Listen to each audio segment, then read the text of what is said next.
true answer to that. Oh God. Okay.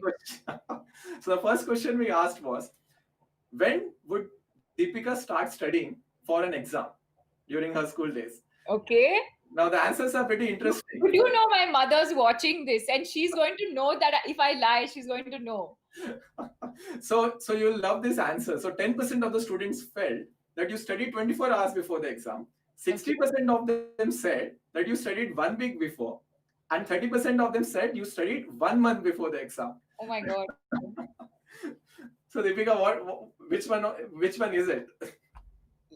Um.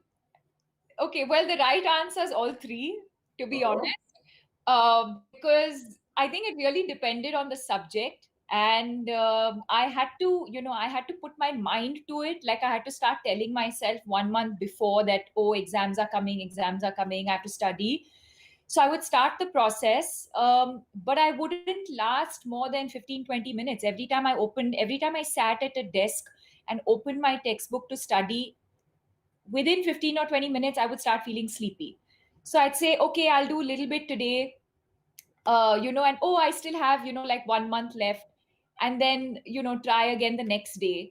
So the process would begin, but I think the real studying was literally 24 hours before or 12 hours before, when you have no option, and everything that I can just sort of mug up. I think my style was just mugging up and just remember as much as I can, and go and sort of just pour it out onto the exam paper, whatever little I can remember. So it is a little bit of both. very interesting. I think that's completely relatable. I can completely relate to that. I'm sure that so many students out here would as well. Another very popular question, Deepika, we received, and I guess everyone would love to know the answer to this. So the question we asked was, while growing up, what did you aspire to become? Right, and let me just spell out what the answers we received. 45% of the students felt you wanted to be an actress. 15% felt you wanted to be an interior designer. I don't know where that came from. 40% felt you wanted to be a sports person. Oh, okay. uh, so actually the right answer is the second one, Oh wow. interior designer. I mean, when I was a kid, by default, I became a professional badminton player. So that's something I did, but it's not something that I was really passionate about. Of course, and I'm sure we'll cover that at a later stage about the role that sports has played in my life. But it's not something that of course, I think I did decently well at it, but at the same time, it's not something that I wanted to pursue. I guess if that was the case, I'd be an athlete today.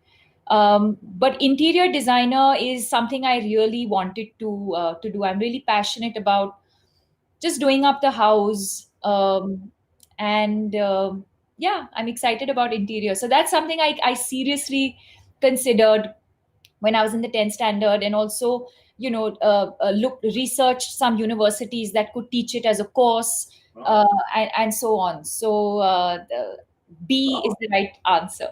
Yeah, that's pretty deep. I never knew that. That's Yeah. that's pretty surprising. Mhm. Do you still take time out for doing some of that, especially during this time lockdown? Yes, during lockdown. And of course, I started working at a very young age. As soon as I finished and for everyone who's watching this, I'm not going to lie about my education. I've only finished my 12th standard. And so, and then after that, modeling and then acting. And I always felt like, of course, my parents did want me. I think ideally they would have liked me to have at least a degree. And I remember them saying that, you need to have at least a degree, because at least you'll have something to fall back on if your professional career doesn't take off for whatever reason. Um, but having said that, I think I was very lucky. I started modeling at a very young age, and I started working at a very young age. And so I moved out of the house when I was already like 18, 19. And since that time, I've lived alone, I've lived on my own, and I've always had to, whether it was first I lived with family when I was in Mumbai, and then I moved into a rented apartment, and many years later I bought my own apartment. So through that journey, of course, at every stage, of course, you're proud of the fact that you are independent, and that So every sofa, every chair, every spoon, every utensil, you're proud of, because you've managed to buy it from your hard work. And